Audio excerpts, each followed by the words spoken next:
Je vais commencer. Euh, Bonsoir à tous. Donc, je me présente. Je m'appelle Alain Reding. Je suis le chef de service astronomie et le responsable du planétarium du Pays de la Découverte à Paris. Et ben, je suis très heureux de vous retrouver ce soir pour une conférence qui s'intitule Voyage dans notre système solaire. Vous m'entendez tous bien? Oui? Parfait. Oui, Oui, parfait. Eh ben c'est parfait. Donc, ce que je vous propose, c'est que je vous fasse cette conférence pendant environ 1 heure. Et puis ensuite, à la fin de cette conférence, on aura, pour ceux qui le souhaitent, bien sûr, un temps d'échange sur cette conférence. Et puis au-delà, un temps d'échange en astronomie.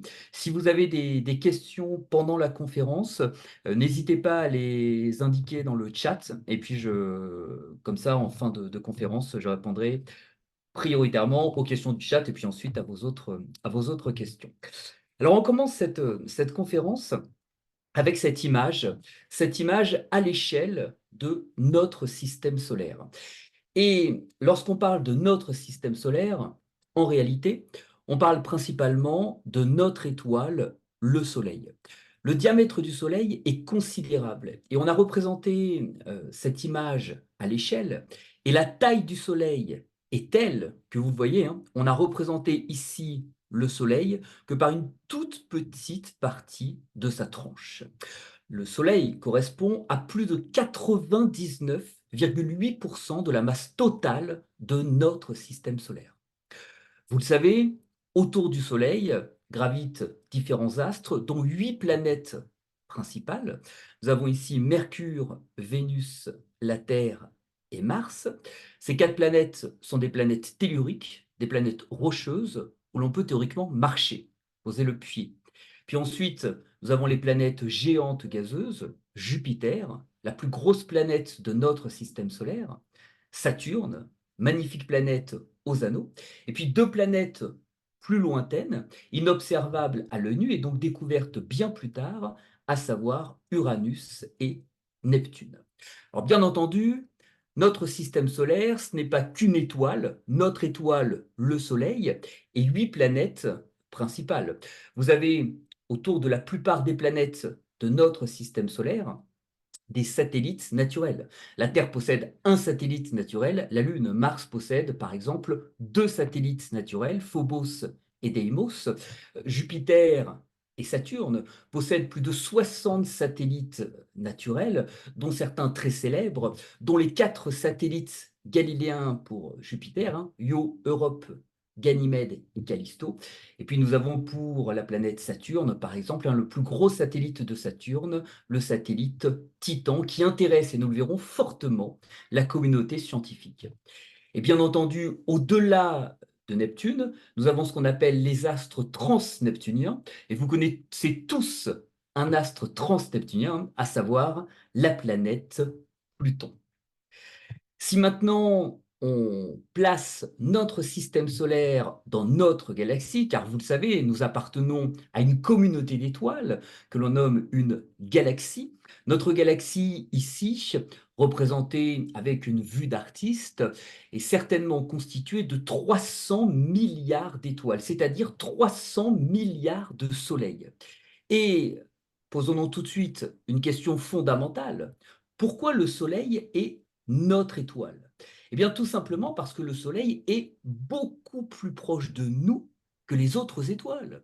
Le Soleil se trouve à environ 8 minutes-lumière de notre planète. C'est-à-dire que la lumière du Soleil met environ 8 minutes pour nous parvenir sur Terre. Cette distance peut vous paraître importante, hein, elle équivaut à environ 150 millions de kilomètres, mais elle est en réalité très faible par rapport aux distances qui nous séparent des autres étoiles. L'étoile la plus proche de nous après le Soleil est Proxima du Centaure. Et Proxima du Centaure se trouve à environ 4 années-lumière de notre planète, soit 40 000 milliards de kilomètres. Et pour vous donner un autre chiffre, le diamètre de notre galaxie est tel qu'il nous faudrait théoriquement 100 000 ans pour le parcourir en se déplaçant à la vitesse de la lumière, à 300 000 km par seconde. Si en 1 seconde, on parcourait 300 000 km, eh bien, il faudra environ 100 000 ans pour parcourir ce diamètre de galaxie, souvenez-vous, hein, qui est constitué d'environ 300 milliards d'étoiles. Et le Soleil, dans notre galaxie, n'occupe en réalité aucune position privilégiée. Regardez ma flèche, hein, de souris que vous distinguez normalement. Notre Soleil, en réalité, se trouve plutôt sur un bord extérieur de notre galaxie, à environ 30 000 années-lumière du centre de notre galaxie. Et on a compris seulement au début du XXe siècle que le Soleil n'occupait aucune position privilégiée dans notre galaxie, mais qu'il se situe plutôt sur un bord extérieur de celle-ci. Et nous, pendant cette conférence, nous allons essentiellement et uniquement, d'ailleurs exclusivement, nous intéresser à notre système solaire. Mais dites-vous juste en introduction que notre système solaire n'est en réalité qu'une véritable poussière dans notre galaxie. Et je ne vous parle même pas de notre univers, ce serait le sujet d'une autre conférence, hein, constituée de centaines de milliards de galaxies. Vous l'avez compris, nous allons nous intéresser pendant cette conférence à notre système solaire et on commence eh bien, avec l'astre principal de notre système solaire, à savoir le Soleil. Donc le Soleil est âgé d'environ 4,6 milliards d'années. On est environ à la moitié de la vie de notre étoile, le Soleil. Depuis 4,6 milliards d'années, eh bien, vous avez des réactions de fusion nucléaire, de l'hydrogène qui fusionne en hélium au cœur du Soleil et qui crée eh bien, cette énergie considérable véritablement en son cœur. Son diamètre, regardez, environ 109 fois le diamètre terrestre, c'est-à-dire qu'on pourrait placer 109 terres côte à côte et on obtiendrait théoriquement le diamètre du Soleil. Et si on parle en volume, eh bien on pourrait placer environ 1 million de terres dans notre étoile, le Soleil. Sa composition à présent, ce n'est que du gaz, essentiellement deux gaz, de l'hydrogène et de l'hélium. Et puis regardez, la température de surface du Soleil est de l'ordre de 5500-6000 degrés Celsius. Avec tout ce que je viens de vous dire, on peut maintenant donner la définition d'une étoile. Une étoile, en réalité, c'est une énorme boule de gaz extrêmement chaude. Et c'est parce que le Soleil est chaud qu'il émet sa propre lumière. C'est la grande différence entre une étoile et une planète. Une étoile émet sa propre lumière parce qu'elle est chaude. Une planète n'émet pas de lumière, elle diffuse. Elle réfléchit seulement une partie de la lumière qu'elle reçoit de notre étoile, le Soleil. Et puis, vous le voyez sur cette petite animation, le Soleil tourne sur lui-même. Le Soleil a un mouvement de rotation. Dans notre galaxie, tous les astres ont un mouvement de rotation. La Terre, nous le verrons, tourne sur elle-même en environ 24 heures. Le Soleil tourne sur lui-même en environ 25 jours. Alors c'est un petit peu plus compliqué pour le Soleil parce que c'est du gaz, c'est une rotation différenciée. Le Soleil tourne légèrement plus vite à l'équateur qu'il ne tourne au pôle, mais dans son ensemble, le Soleil tourne sur lui-même en environ 25 jours. Et vous le voyez, avec cette animation, eh bien, on note très clairement des différences de couleurs au niveau du Soleil. Et en astrophysique, on associe la couleur d'une étoile à une grandeur physique, à savoir la température. Et vous le voyez, le Soleil n'a pas une couleur homogène. Autrement dit, la température de surface du Soleil n'est pas uniforme. Et comment se manifeste cette différence de température du Soleil à sa surface? Eh bien, par des taches solaires que vous observez ici. Regardez avec ma souris, hein, vous avez ces taches solaires qui sont en réalité une différence, un gradient de température. Ce sont des zones plus froides qui, par contraste, apparaissent noires. Alors, deux choses tout de même importantes concernant ces taches solaires. Tout d'abord, ce sont des zones extrêmement grandes. Sur cette tache solaire, ici, nous pourrions théoriquement engloutir 3 terres.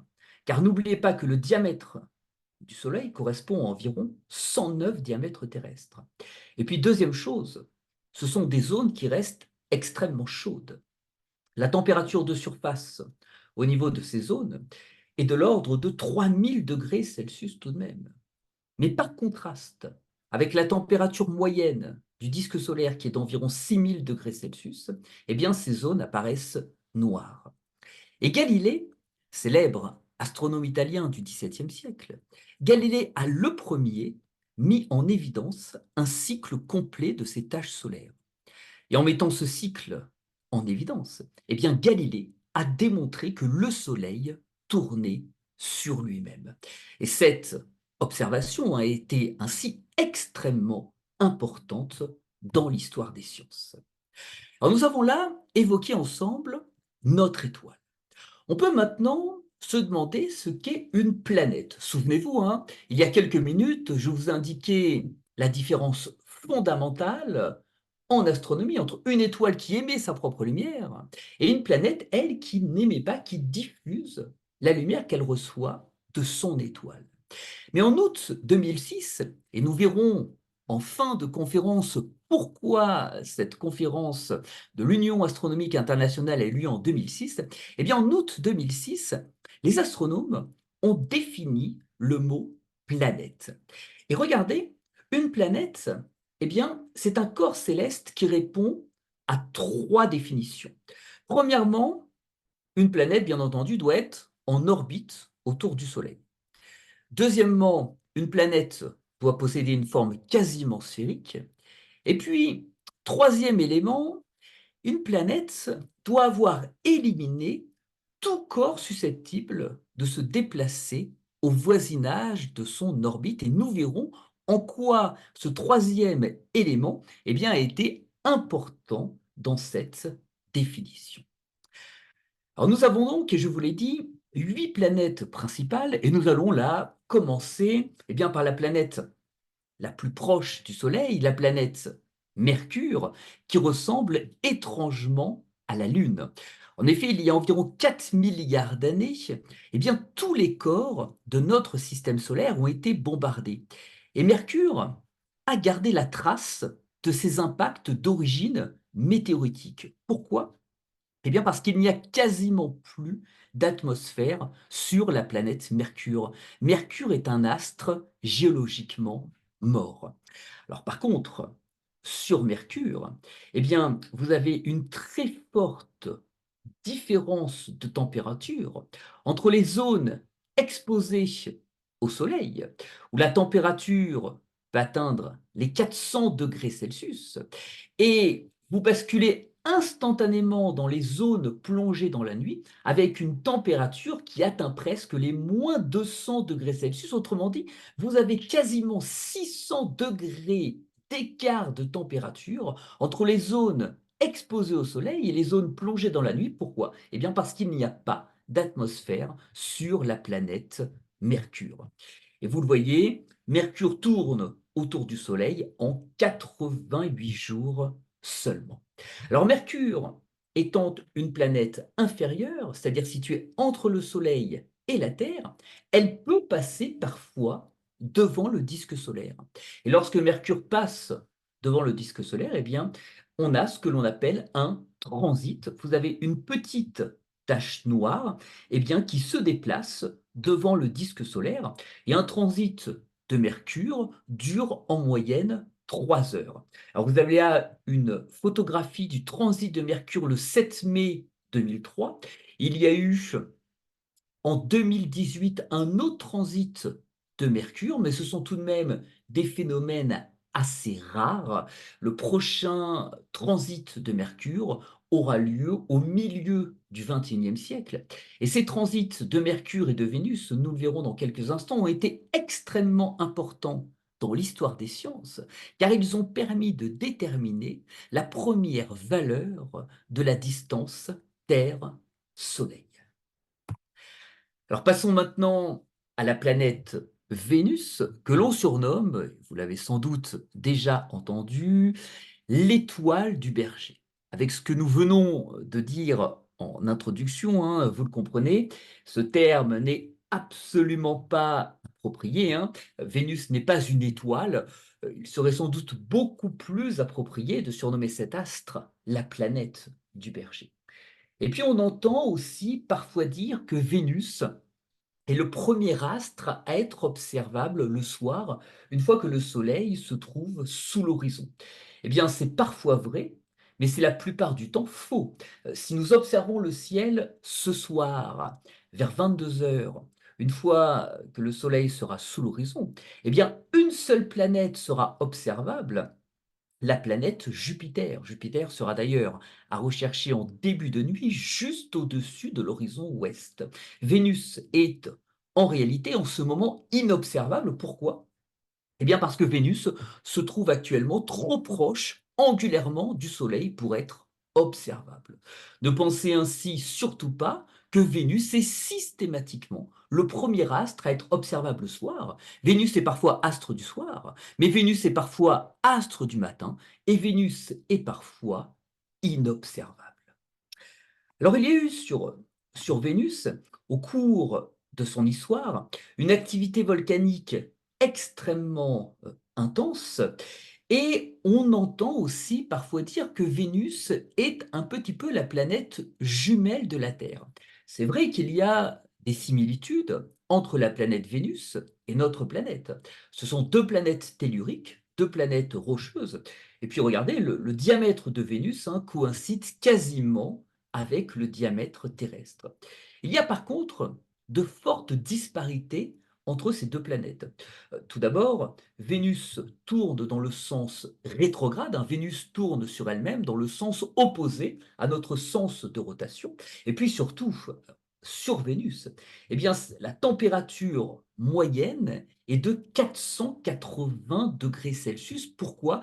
Eh bien parce qu'il y a encore de l'atmosphère sur Vénus, hein, mais cette atmosphère, c'est quasiment exclusivement du dioxyde de carbone, ce puissant gaz à effet de serre qui réchauffe énormément cette planète qui se trouve, bien entendu, absolument pas, hein, dans la zone d'habitabilité de notre étoile.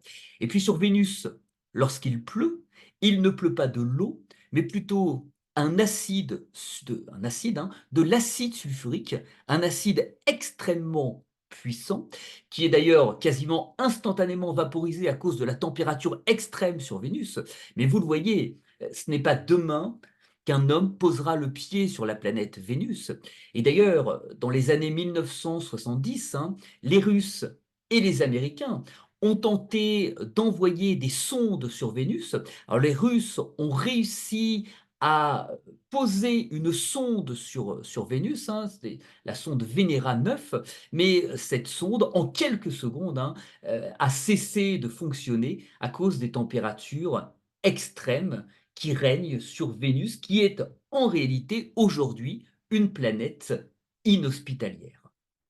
Je vous l'ai dit, il y a eu sur Vénus autrefois une activité volcanique extrêmement intense, et on se demande d'ailleurs s'il n'y a pas encore une activité volcanique aujourd'hui sur cette planète, et les Européens envisagent, eh bien, dans une petite décennie, d'envoyer une sonde qui orbiterait extrêmement proche de cette planète pour savoir s'il y a encore ou pas, eh bien, une activité volcanique sur cette planète. Et puis regardez cette image.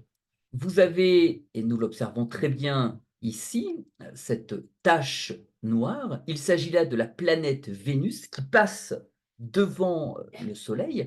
Nous avons ainsi ce que l'on appelle un transit. Le transit de Vénus, hein, c'est le même phénomène qu'une éclipse, sauf que le diamètre apparent de Vénus ne coïncide pas avec le diamètre apparent du Soleil.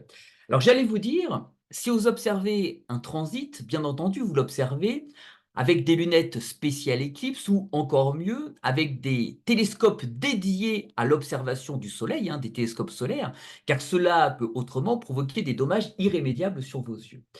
Mais malheureusement, le prochain transit de Vénus aura lieu au milieu du 22e siècle.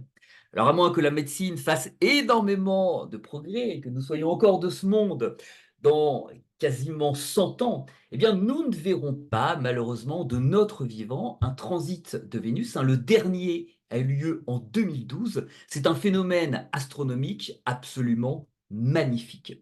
Et je vous encourage à regarder sur le site de la NASA, hein, par exemple, les vidéos du dernier transit de Vénus en 2012. C'est absolument splendide. Et sachez-le, hein, je vous l'ai dit, hein, ces transits ont été en plus extrêmement importants dans l'histoire des sciences, car ils ont permis de déterminer la distance entre la Terre et le Soleil. Pendant très longtemps, on ne connaissait pas la distance qui nous séparait du Soleil, et ces transits ont permis, grâce à la troisième loi de Kepler, hein, eh bien, de déterminer cette distance. Alors nous passons maintenant à notre planète, la Terre, et cette photo a été prise dans l'espace en 1968. Et on voit très bien, eh bien, avec ce cliché, hein, pris par les Américains, que la Terre est ronde. Mais sachez-le, en réalité, on sait que la Terre est ronde depuis la plus haute Antiquité, depuis plus de 2500 ans. Et comment les anciens savaient-ils que la Terre était ronde? Eh bien, en observant un phénomène astronomique extrêmement joli, en observant des éclipses de lune.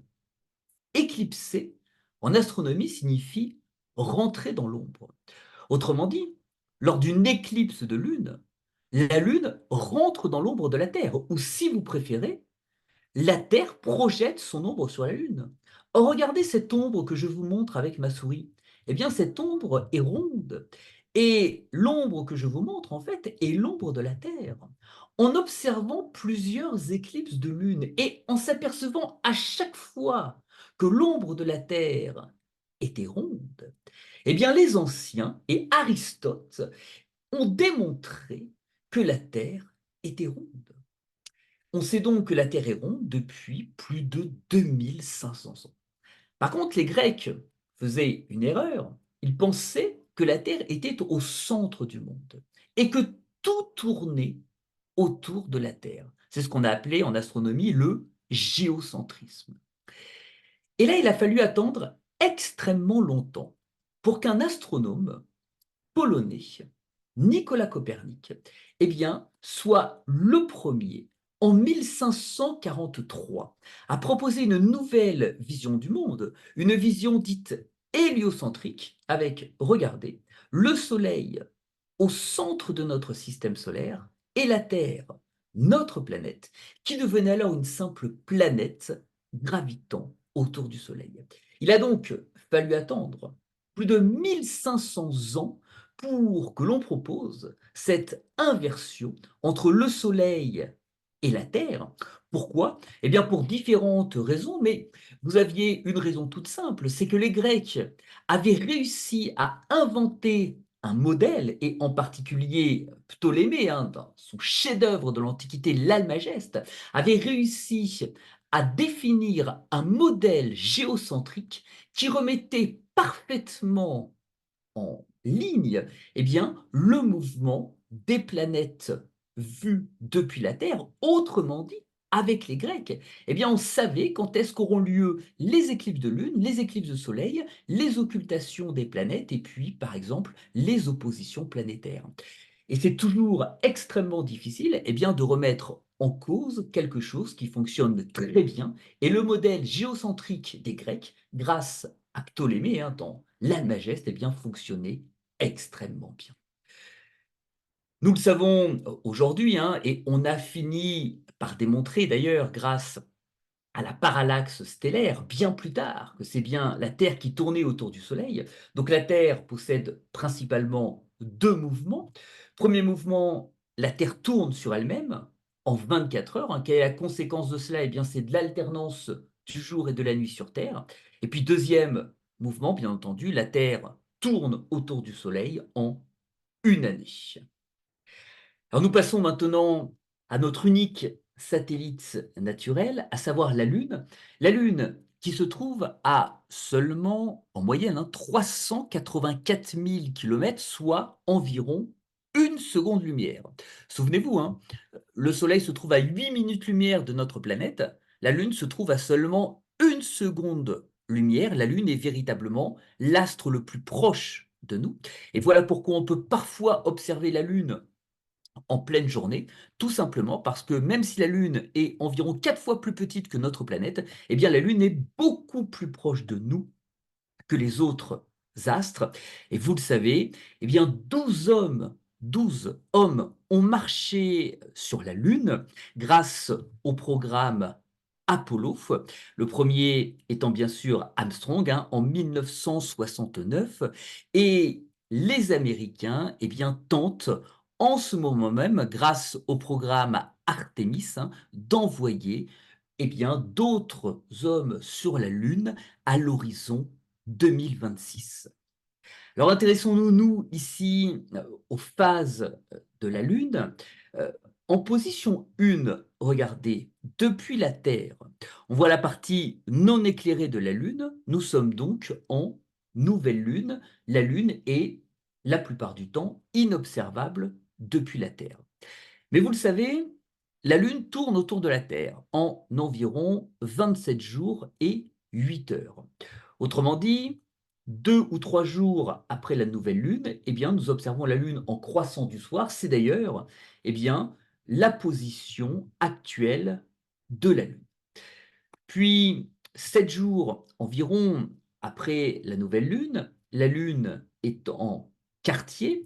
Alors, vous vous demandez peut-être pourquoi on appelle ça un quartier, alors qu'on a l'impression d'en voir une moitié.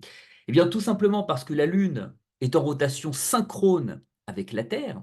Cela signifie qu'elle tourne sur elle-même en même temps qu'elle fait un tour autour de la Terre.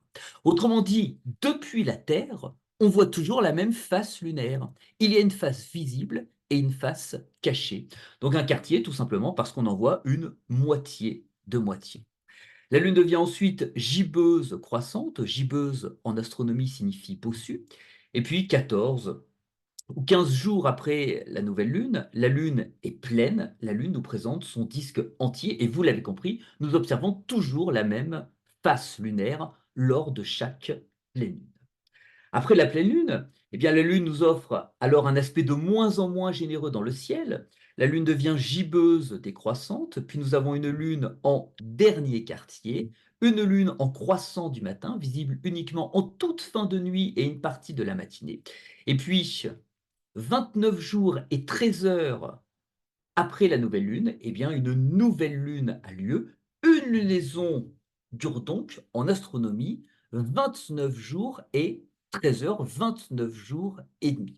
Qu'est-ce qu'une lunaison? C'est très simple. C'est l'intervalle de temps qui sépare deux nouvelles lunes. Ou si vous préférez, une lunaison, c'est l'intervalle de temps qui sépare deux pleines lunes. Mais souvenez-vous, je vous l'ai dit, la Lune tourne autour de la Terre en 27 jours et 8 heures. Autrement dit, 27,3 jours. Pourquoi ce décalage de 2 jours? Et d'ailleurs, dans certains ouvrages, eh bien, on ne fait pas la différence entre ces deux types de révolutions, et donc on donne une moyenne. On dit que la Lune tourne autour de la Terre en 28 jours. C'est n'importe quoi, eh bien parce que ce terme, ce chiffre de 28 jours, en réalité, ne correspond strictement à rien. Encore faut-il savoir eh bien, de quelle révolution on parle. Regardez, sur cette image, vous allez tout comprendre. Vous avez le Soleil, la Terre et la Lune. La Lune se trouve en opposition par rapport au Soleil, autrement dit, en position 1, nous sommes à la pleine Lune. Et la Lune, eh bien, à ce moment-là, pointe devant une étoile. 27 jours et 8 heures plus tard, regardez, la Lune vient pointer devant la même étoile. Mais entre-temps, eh bien, la Terre aura tourné autour du Soleil. Donc nous n'aurons plus d'alignement entre le Soleil, la Terre et la Lune. Il faudra attendre environ 2 jours pour retrouver cet alignement Soleil-Terre Lune. Voilà pourquoi il faut bien différencier ces deux types de révolutions, que l'on nomme révolution sidérale et révolution synodique. La révolution sidérale correspond au temps que met la Lune à faire un tour autour de la Terre, et la révolution synodique eh bien, correspond en réalité à une lunaison. Et nous pouvons maintenant nous intéresser à une planète qui fascine toute la communauté scientifique, la planète Mars, que l'on surnomme très souvent, et vous le savez, la planète rouge, hein, à cause de son oxyde de fer, sa rouille présente à sa surface. Et je vous montre ici eh bien, ce que l'on appelle la rétrogradation de la planète Mars. Et sachez que cette rétrogradation, ici, que je vous montre avec ma souris, a posé d'énormes soucis aux astronomes de l'Antiquité. Comment expliquer la rétrogradation d'une planète avec des mouvements circulaires et uniformes définis dans les dogmes astronomiques d'Aristote? Alors, si vous vous amusez à pointer nuit après nuit la position de la planète Mars dans le ciel, eh bien, vous verrez en effet que Mars semble se déplacer tout d'abord d'ouest en est. On a Mars ensuite qui stationne dans le ciel, puis Mars rebrousse chemin sur la voûte céleste. On dit que Mars rétrograde. Vous avez Mars qui stationne à nouveau pour se déplacer une nouvelle fois d'ouest en est. Et cette boucle de rétrogradation eh bien, s'explique très bien avec le modèle héliocentrique de Nicolas Copernic. En effet, regardez, à un moment, la Terre double Mars, et lorsque la Terre double Mars, eh bien, on a l'impression que Mars rebrousse chemin, Mars rétrograde dans le ciel. Pourquoi? Eh bien, parce que lorsque la Terre effectue une révolution complète autour du Soleil en une année, il faut environ 2 ans à Mars pour qu'elle parcourt 360 degrés autour du Soleil. Et avec cette animation, hein, on observe très bien ici pourquoi il y a cette rétrogradation de la planète Mars. Alors, inutile de rechercher Mars dans le ciel en ce moment. Mars se trouve elle aussi trop proche angulairement du Soleil. Mars se trouve à environ 350 millions de kilomètres de notre planète en ce moment, hein, et Mars sera observable en seconde partie de nuit à partir du milieu du mois de mai, hein, de la deuxième décade de mai. Et cet été, si vous observez le ciel, eh bien, sachez que Mars sera observable en seconde partie de nuit. Sachez également que lorsque la Terre se trouve au plus proche de la planète Mars, hein, c'est la figure que je vous montre ici avec ma souris, eh bien Mars se trouve tout de même au minimum à 56 millions de kilomètres de notre planète, soit environ 3 minutes-lumière. Alors on retrouve sur Mars les plus grandes structures géologiques de notre système solaire. Vous avez ici une photographie du mont Olympe, Olympus Mons, qui est en réalité le plus haut volcan de notre système solaire, haut de plus de 27 km, plus de 3 fois la hauteur de l'Everest, et large de 500 km. Vous avez également une autre structure géologique absolument magnifique sur Mars, regardez celle que je vous montre là, la plus grande vallée, le plus grand canyon de notre système solaire, Valles Marineris. Vallée longue de 3500 km et profonde de 10 km. Alors vous vous demandez peut-être, et nous aurons l'occasion d'en discuter après cette conférence, pourquoi eh bien, Mars possède les plus grandes structures géologiques alors que le rayon de la planète Mars est environ 2 fois plus petit que le rayon terrestre. Eh bien, essentiellement parce que la gravité sur Mars est beaucoup plus faible que la gravité sur Terre. Et sachez que ces deux structures géologiques majeures très célèbres sur Mars, Olympus Mons et Valles Marineris, ont été découvertes par la sonde Mariner 9 il y a un peu plus d'un demi-siècle maintenant. Mariner 9 étant à l'époque eh bien, la première sonde à orbiter autour de la planète Mars. Mars aujourd'hui ressemble à un désert extrêmement aride où il fait très froid. La température moyenne sur Mars est d'aujourd'hui moins 60 degrés Celsius. C'est une température moyenne. Mars tourne penché autour du Soleil, hein, comme la Terre tourne penché autour du Soleil. Il y a donc, comme sur Terre, des saisons sur Mars. Et la température peut ainsi être légèrement positive à certaines saisons, sous certaines latitudes. Par contre, la pression sur Mars est aujourd'hui de l'ordre du millibars, 1000 fois plus faible que la pression sur Terre. Et avec ces conditions de température et de pression, eh bien, nous ne pouvons pas physiquement obtenir de l'eau à l'état liquide.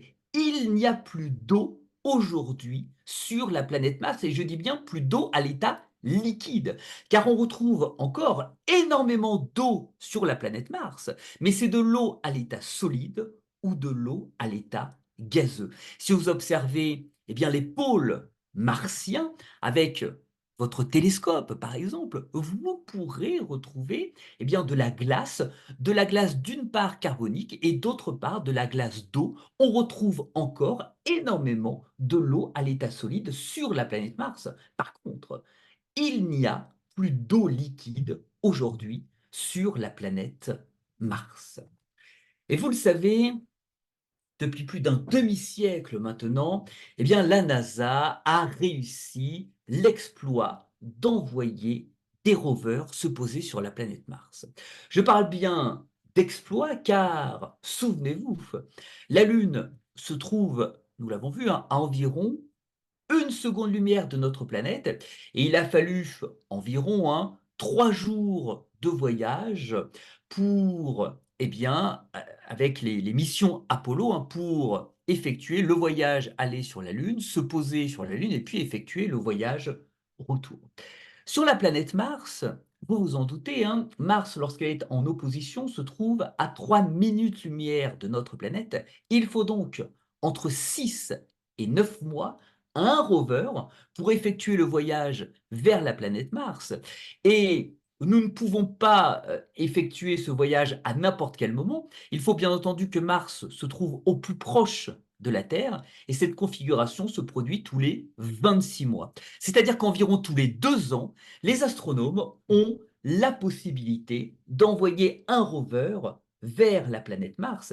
Et le dernier rover à s'être posé sur Mars, vous l'avez ici, eh bien, c'est le rover Perseverance qui s'est posé il y a maintenant 3 ans sur la planète Mars et qui s'est posé dans un cratère, le cratère G0. Et ce cratère n'a absolument pas été choisi au hasard, car on pense qu'il y avait autrefois dans ce cratère un immense lac d'eau liquide. Et Perseverance, comme d'ailleurs son prédécesseur Curiosity, eh bien Perseverance effectue des forages dans ce cratère pour tenter en réalité de savoir si Mars a été à un moment donné dans son histoire habité. En effet, nous sommes aujourd'hui sûrs qu'il y a eu à un moment donné, dans l'histoire de la planète Mars, de l'eau liquide. On pense qu'il y a 3 à 4 milliards d'années de cela, de l'eau liquide coulait en abondance sur la planète Mars. Par contre, nous ne savons pas eh bien, si Mars a été habité. Et les différents rovers qui se posent sur la planète Mars, eh bien, recherchent en réalité de longues chaînes carbonées, des acides aminés, qui seraient une preuve irréfutable qu'il y a eu à un moment donné, eh bien, une forme de vie sur la planète Mars. Pour l'instant, eh bien, nous n'avons pas encore trouvé cette preuve de vie sur la planète Mars. Mais vous allez voir, cette mission Mars 2020 dans laquelle s'inscrit Persévérance est absolument incroyable. Pourquoi? Eh bien parce que la NASA, aidée d'ailleurs des Européens, envisage d'envoyer un rover dans une petite décennie pour venir récupérer les échantillons qui sont actuellement prélevés par Persévérance et qui sont pour l'instant placés sous vide. Et si cette mission réussit dans une petite décennie, eh bien nous aurons pour la première fois un rover qui effectuera le voyage aller, mais également le voyage retour.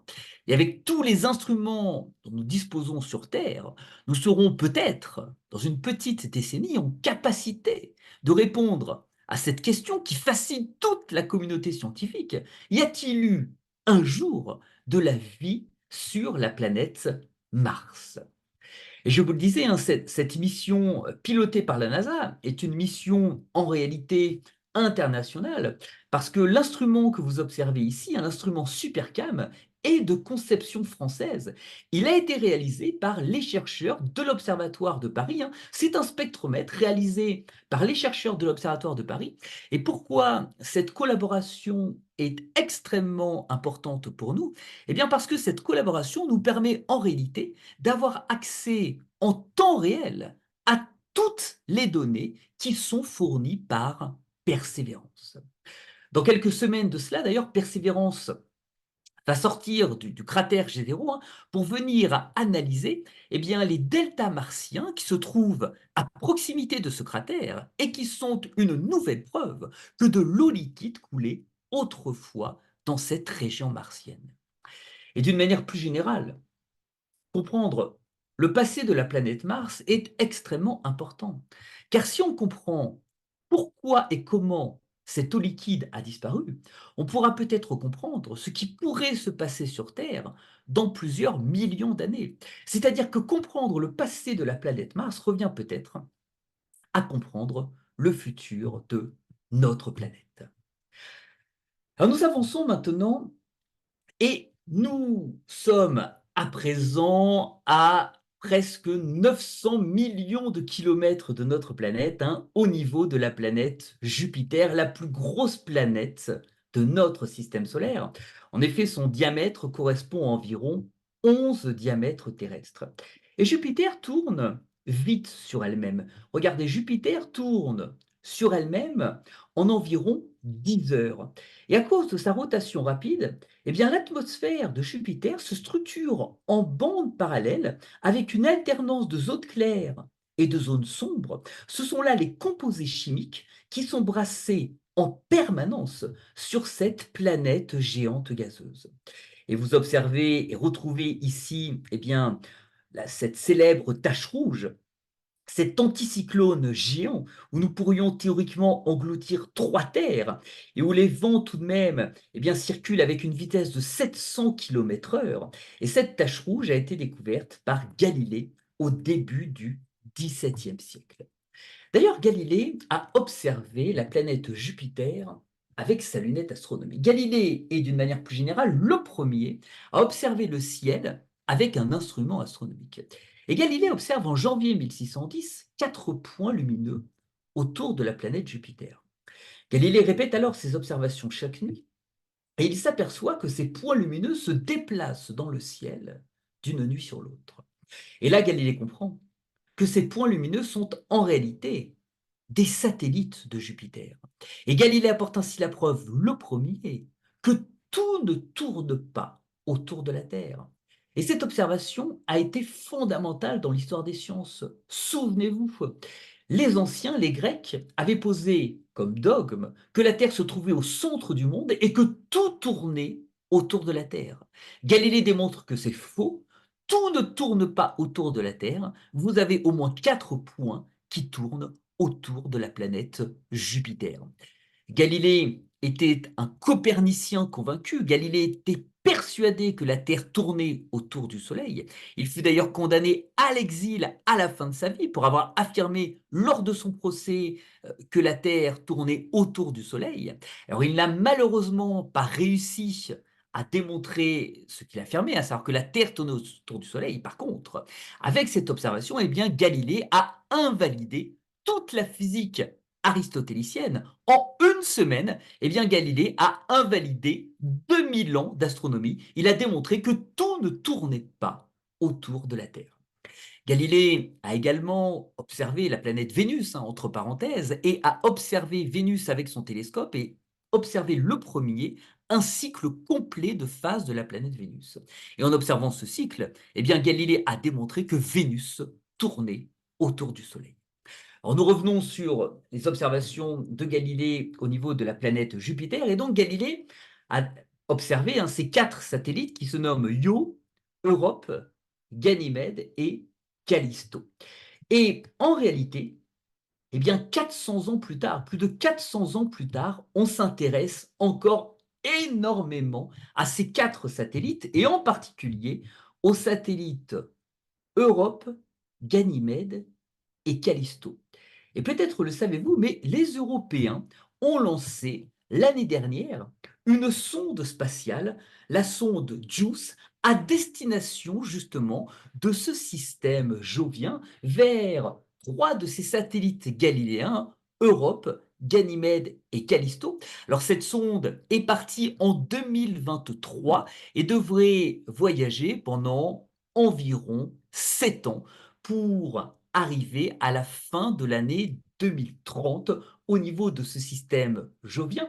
Et sachez que les Américains vont envoyer dans quelques semaines, en octobre prochain, eh bien une autre sonde spatiale, Europa Clipper, qui va spécifiquement se diriger vers le satellite Europe.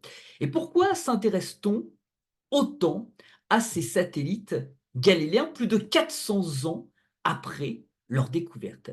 Eh bien, on sait, grâce aux différentes missions spatiales, dont Voyageur, hein, à la fin du XXe siècle, qui a survolé ce système de Jupiter, on sait très certainement qu'Europe possède une large banquise, une épaisse couche de glace. Mais d'autres indices nous laissent penser qu'il y aurait sous cette couche de glace un océan d'eau liquide, avec peut-être, pourquoi pas, une très riche biodiversité. On serait ainsi en capacité de retrouver de l'eau liquide dans notre système solaire en dehors de notre planète. Et voilà pourquoi ces satellites intéressent autant la communauté scientifique. Eh bien parce qu'on recherche de l'eau liquide et peut-être de la biodiversité à 800-900 millions de kilomètres de notre planète. Et ce sont ces lunes galiléennes, hein, eh bien, qui possède le plus de chances à l'heure actuelle d'avoir de l'eau à l'état liquide. Et puis, vous avez ici une magnifique image de la planète Jupiter prise par le télescope spatial James Webb. Et on observe avec le télescope spatial, hein, qui se trouve là au niveau de son point de Lagrange à environ 1,5 million de kilomètres de notre planète, eh bien on observe l'anneau de Jupiter. Alors l'anneau de Jupiter est impossible à observer depuis la Terre, hein, mais le James Webb, eh bien, a photographié cet anneau. Et ce cliché de Jupiter avec son anneau est absolument splendide.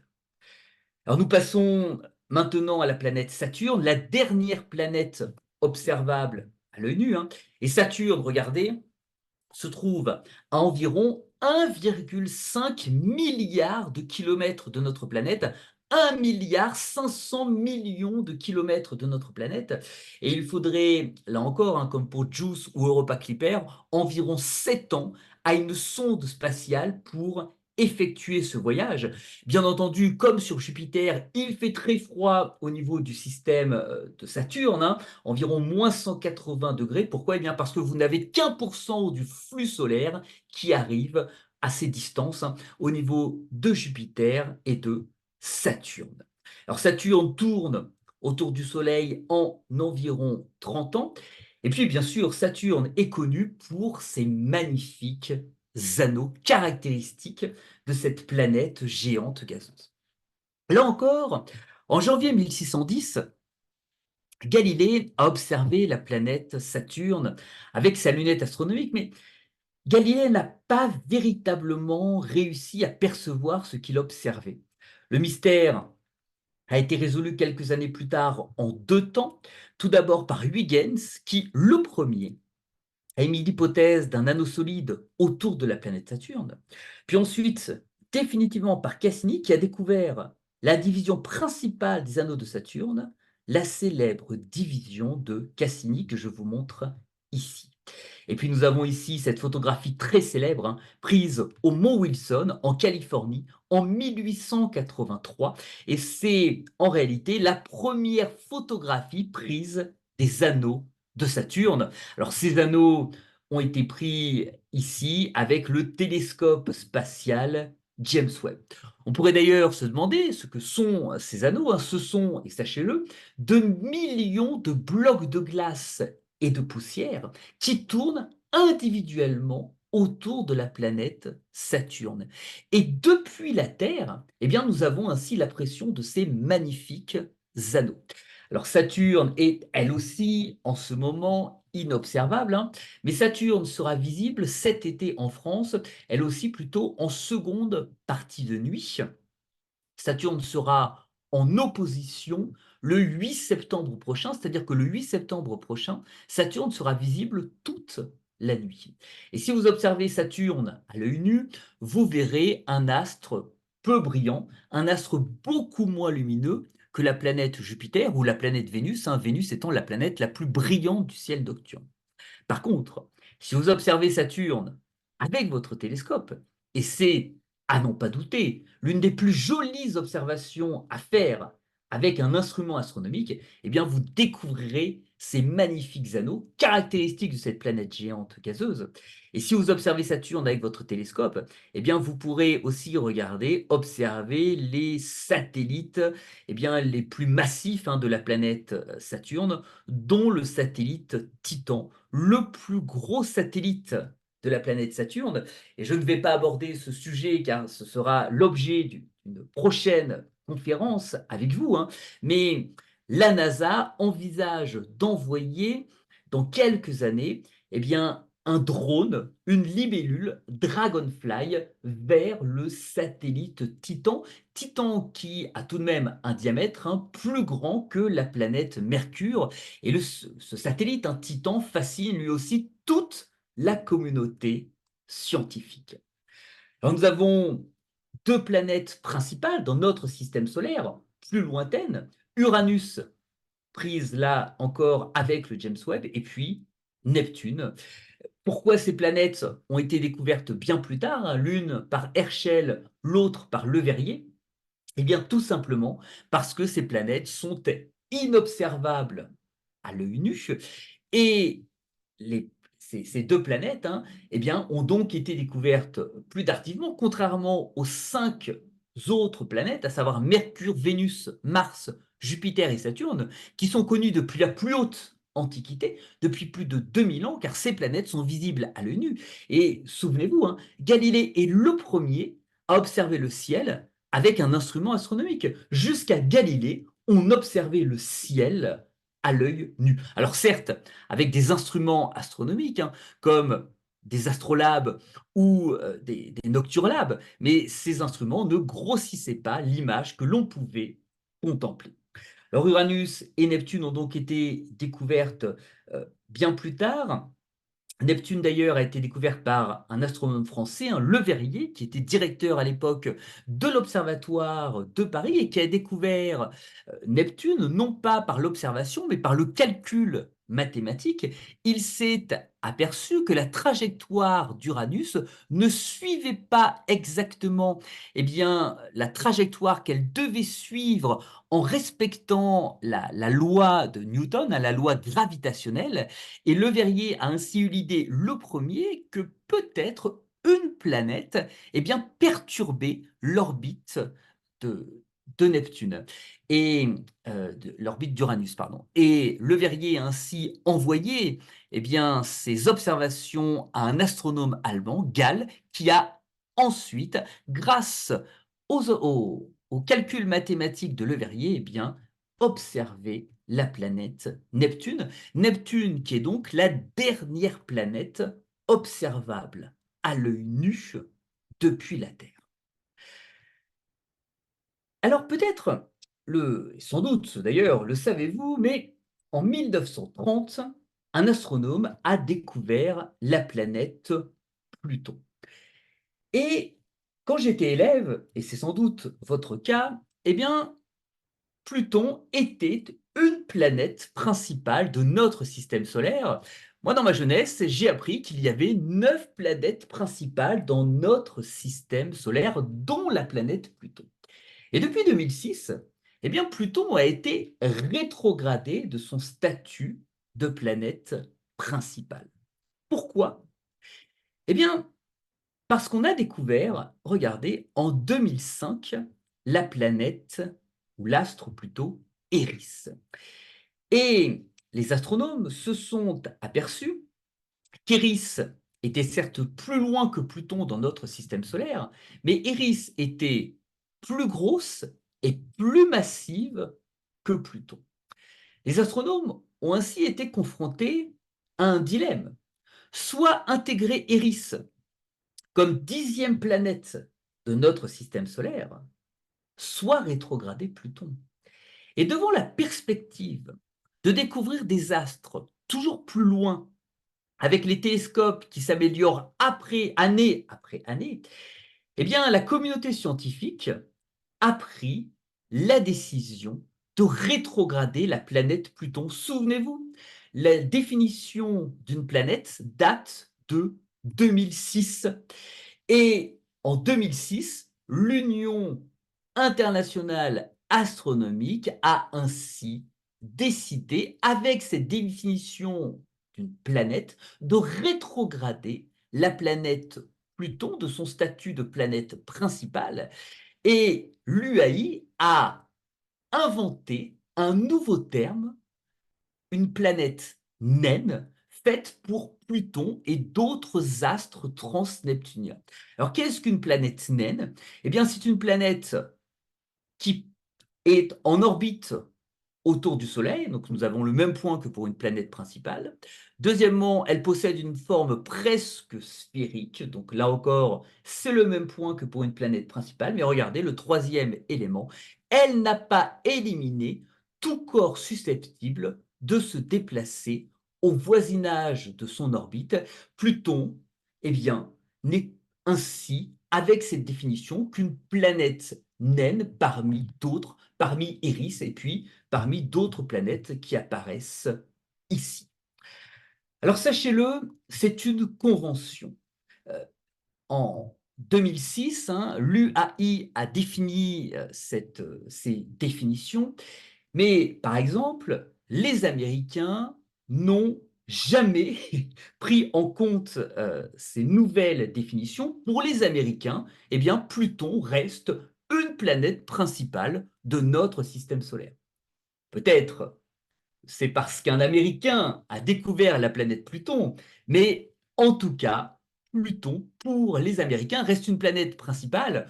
Je vous dis ça, bien entendu, pour vous faire sourire, mais en réalité, ce ne sont que des conventions, et on lit parfois, malheureusement, que Pluton aurait été éjecté de notre système solaire. C'est complètement faux, vous l'avez compris. Pour Pluton, ça ne change strictement rien. Pluton continue à effectuer une révolution autour du Soleil en environ 230 ans. Et nous avons, eh bien, avec Pluton, d'autres planètes naines, dont la planète Eris. Et puis, bien au-delà de ces astres transneptuniens, au plus loin, aux confins de notre système solaire, on trouve des astres que l'on nomme les comètes. Alors, les comètes sont des grosses boules de glace et de neige, mais les comètes sont petites à l'échelle astronomique. Elles ne forment que quelques kilomètres de diamètre. Et lorsque ces boules de glace et de neige s'approchent du Soleil, elles s'échauffent et perdent derrière elles plein de poussière. Et ces poussières, à certaines périodes de l'année, vont entrer en collision avec l'atmosphère terrestre. Et lorsque ces poussières entrent en collision, à environ 100 km d'altitude, celles-ci se désintègrent pour donner naissance à une traînée lumineuse, pas plus grosse qu'un grain de blé, que l'on appelle ainsi improprement une étoile filante. Alors, les étoiles filantes, vous l'avez compris, n'ont rien à voir avec les étoiles, ce sont plutôt des poussières de comètes qui nous arrivent du confin de notre système solaire. Et lorsque vous observerez cet été une très jolie pluie d'étoiles filantes que l'on nomme les Perséides, eh bien, retenez-le, ces pluies d'étoiles filantes que vous observez nous arrivent en réalité du confin de notre système solaire. Et nous pouvons d'ailleurs finir notre conférence de cette manière. Je vous parle là du confin de notre système solaire. Mais où s'arrête en réalité notre système solaire? Car là, depuis une heure maintenant, on voyage dans notre système solaire. Mais où s'arrête notre système solaire? Alors vous avez tout d'abord la définition physique de cette fin de notre système solaire. Notre système solaire s'arrête lorsque l'astre attracteur prépondérant, eh bien, ne réussit plus à faire graviter les astres plus petit autour de lui. Autrement dit, lorsque les astres ne gravitent plus autour du Soleil, bien entendu, eh bien, ces astres n'appartiennent pas à notre système solaire. C'est-à-dire que notre système solaire s'arrête là où le Soleil n'exerce plus sa force gravitationnelle. Tous les astres qui gravitent autour du Soleil appartiennent bien entendu à notre système solaire.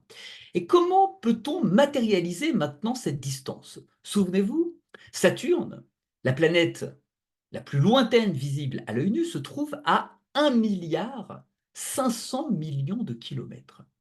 Eh bien, sachez que notre système solaire s'arrête à environ 20 000 milliards de kilomètres de notre étoile. Nous sommes bien au-delà de la planète Saturne. Notre système solaire s'arrête à environ 2 années-lumière de notre planète, une année-lumière correspondant à environ 10 000 milliards de kilomètres. Et il faut environ 45 ans à une sonde spatiale pour quitter notre système solaire. Et vous avez là une sonde, il y a quelques années, qui vient de quitter notre système solaire 45 ans après son lancement, à 20 000 milliards de kilomètres de notre étoile. Eh bien voilà, écoutez, je vous remercie beaucoup pour votre attention. Je vais arrêter le partage d'écran et puis si vous avez des questions, eh bien je vais y répondre avec plaisir.